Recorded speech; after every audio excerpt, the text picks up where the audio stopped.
गुंडागर्दी गुजरात में चल सकती है, भारत के ऊपर नहीं चल सकती। आंदोलन किसी के बाप में दम नहीं जो उठा ले, यहाँ से बलपूर्वक आंदोलन उठाया जाएगा ना तो उसके दुर्गम परिणाम पूरी भारतीय जनता पार्टी और आरएसएस को भुगतने पड़ेंगे। चाहे देश की सत्ता पे बैठे प्रधानमंत्री मोदी हमारे देश को हर तरह से बर्बाद कर चुके हैं। बहुत अच्छे अच्छे सपने दिखाए। नहीं, आपका आंदोलन तो सही चल रहा है, क्या खतरा आपके? हमारे आंदोलन पर कोई खतरा नहीं है, केवल ये उल्टी सीधी बयानबाजी करके देश के नागरिकों को भ्रमित कर रहे हैं, किसानों के अंदर डर पैदा करना चाहते हैं। ये इनकी बेवकूफ़ी है। देश का किसान डरपोक नहीं है, देश का किसान ईमानदार होता है, कायर नहीं होता। देश के किसानों ने बड़ी बड़ी लड़ाइयाँ लड़ी हैं। आज़ादी की लड़ाई लड़ने वाला किसान ही था, कोई उद्योगपति का छोरा या राजा के लौंडों ने नहीं आंदोलन लड़ा। समझ में आई? आंदोलन गरीबों ने ही और मजदूरों ने ही लड़ा था आज़ादी का।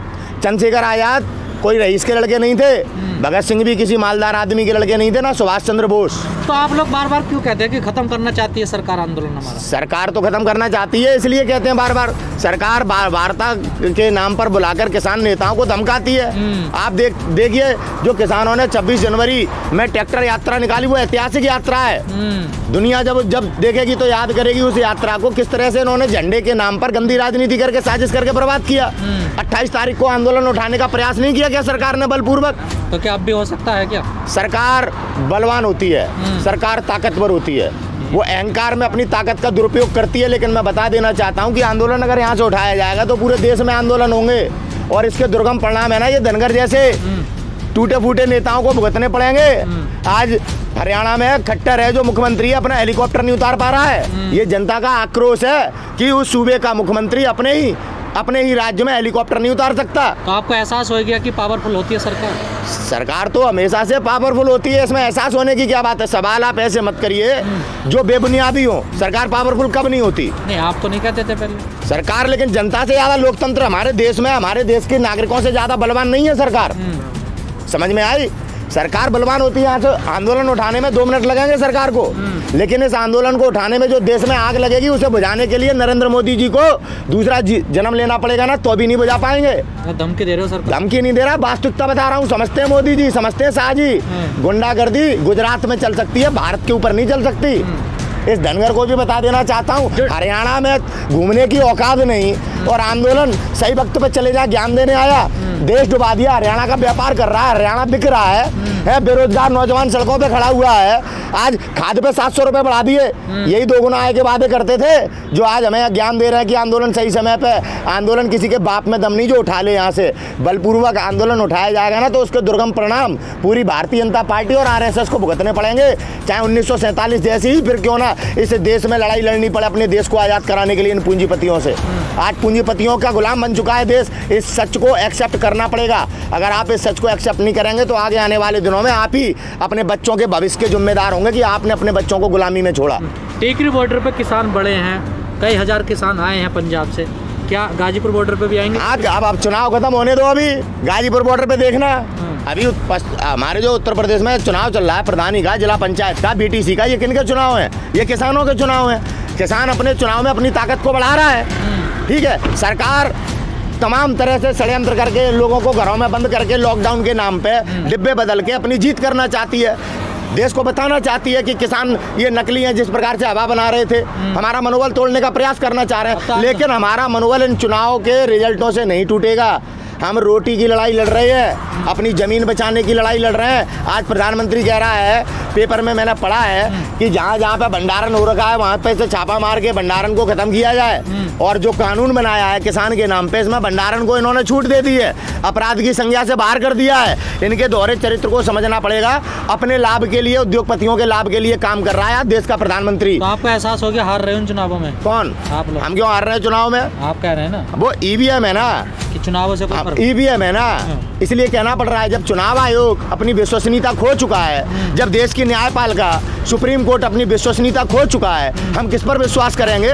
जो देश का प्रधानमंत्री निरंतर झूठ बोलता हो, देश का गृह मंत्री गुंडा हो, उत्तर प्रदेश का सीएम गुंडा हो, हम किस पर विश्वास करेंगे? कौन सी प्रणाली पे आप विश्वास करेंगे? जब किसी पे विश्वास नहीं, फिर रास्ता कैसे निकलेगा? रास्ता निकालने के लिए तो आंदोलन हो रहा है। ये कोई बकवास के लिए थोड़ी हो रहा है। यहाँ पे सब बाल बच्चेदार बैठे, कोई रड़ुए नहीं बैठे जो देश चला रहे हैं। ऐसे सबके परिवार है, बच्चे हैं, सबके पास बीवियां हैं, लेकिन आज अपने देश को बचाने के लिए आंदोलन कर रहे हैं। पर किसी भी मसले का तो डायलॉग से हल निकलता ना, बातचीत से हल। बातचीत सरकार कहाँ करती है? बातचीत के नाम पे तो सरकार धमकाती है। क्या पूरे देश ने नहीं देखा? पीयूष गोयल हमारे किसान नेताओं को धमकाते हैं। बनियाओं की इतनी औकात हो गई कि जाट समुदाय के लोगों को, सिखों को, राजपूतों को धमकाएंगे, ब्राह्मणों को धमकाएंगे और कहेंगे मैं बनिया हूँ। इस प्रकार की गुंडागर्दी नहीं चलेगी हमारे देश में। ये लोकतांत्रिक देश है।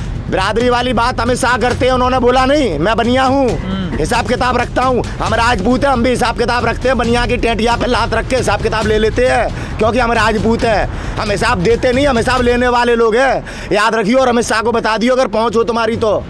वो नारा आपका सब खत्म हो गया कि सब एक हो गया, कोई जात सब एक है, कोई धर्म नहीं, सब एक है ना। तोड़ने का काम तो तुम्हारे अमित शाह और मोदी जी करते हैं। हम तो सबको एकजुटता के साथ लेके चल रहे हैं। देश में मुसलमान आतंकवादी है, किसके लिए? भाजपा के लिए, भाजपा समर्थकों के लिए। देश में सिख खालिस्तानी है, किसके लिए? भारतीय जनता पार्टी के लिए। दरिद्र कौन है, दलित कौन है, दलित समाज के लोग किसके लिए? भाजपा के लिए। कौन सी पार्टी ऐसी है जो देश में आप लोगों को बांटती है सिवाय भारतीय जनता पार्टी के? और उसी आधार पर हमारे देश में फिर चुनाव लड़े जाते हैं। आप बट भी जाते हो? बट जाता है पूरा। हम क्या बट जाते हैं? देश बढ़ता है। क्या आप नहीं बढ़ते? क्या आप लोग नहीं बढ़ते? खाली मैं ही बढ़ता हूँ क्या? जिसका परिणाम आज पूरा देश भुगत रहा है आपके सामने है। आज जीडीपी पे बात क्यों नहीं होती? आज बेरोजगारी पे बात क्यों नहीं होती? आज महिलाओं पे हो रहे अत्याचार की बात क्यों नहीं होती? बेटी बचाओ बेटी पढ़ाओ की बात करते हैं, दीदी ओ दीदी करके। हमारे देश में बेटियों को किस प्रकार से छेड़ा जा रहा है, और ये प्रधानमंत्री की कार्यशैली है। हमें बताया था कपिल मिश्रा ने दिल्ली विधानसभा में कि कैसे प्रधानमंत्री महिलाओं का शोषण करते हैं। अब आंदोलन को आगे चलाने की क्या रणनीति? आंदोलन जैसे चल रहा था वैसे ही चलेगा, और आंदोलन ये जब ही समाप्त होगा जब हम बिल वापस कराएंगे और एमएसपी पे कानून बनाकर ही हम यहाँ से पीछे हटेंगे। बलपूर्वक हटाने वाले लोग अपने दिमाग में ऐसे गलतफहमी निकाल दें। जब लोग ही नहीं होंगे तो सुबह तो ही खत्म हो जाए। आपको क्या लगता है लोग नहीं होंगे? आपके कहने से नहीं होंगे, या मोदी के कहने से नहीं होंगे, या अमित शाह के कहने से लोग नहीं होंगे? कितना लोगों को डराओगे? कितने लोगों के तुम FIR करोगे? कितने लोगों के नाम? FIRों से डर कर ये देश गुलाम नहीं बनेगा, और सरकार की तानाशाही में आके देश का नौजवान घरों में नहीं बैठेगा। आगे आने वाले दिनों में आपको जलजला दिखाई देगा इसी गाजीपुर बॉर्डर पे, इसी गाजीपुर बॉर्डर पे। अब तो शुरुआत हुई है। दिखा के जलजला, जब तक बिल वापस नहीं होंगे और MSP पे कानून नहीं बनेगा तब तक जलजला चलता ही रहेगा। एक सवाल हम लगातार सुन रहे हैं पहले दिन से कि जब तक बिल वापसी नहीं घर वापसी। बिल्कुल। तो ये घर लोग क्यों चले गए? ये इतने लोग थे। अरे काम करने नहीं जाएंगे क्या? तो वापस क्यों हो गए फिर? आंदोलन का मतलब ये नहीं है कि कोई यहाँ पे आ जाएगा तो चाहेगा नहीं। तो नारे का क्या मतलब रहा फिर? कौन से वाले नारे का? घर वापसी नहीं। हाँ तो बिल वापसी नहीं तो घर वापसी नहीं। आंदोलन गड़ा हुआ है। आज अभी जरूरत पड़ेगी तो पूरा उत्तर प्रदेश का किसान यहाँ खड़ा मिलेगा, वोट भी नहीं डालेगा। एक आवाज देने की जरूरत है। प्रधानमंत्री कह रहा था ना, एक कॉल की दूरी पर है किसान, हमें धमका रहे थे, तो हम भी बता रहे हैं कि एक कॉल की दूरी पे ये देश का किसान। एक कॉल जाने के बाद में गिनती कर पाना मुश्किल होगा। 26 से भी ज्यादा बड़ी संख्या में यहाँ पे आपको लोग दिखाई देंगे। चलिए ठीक है सर।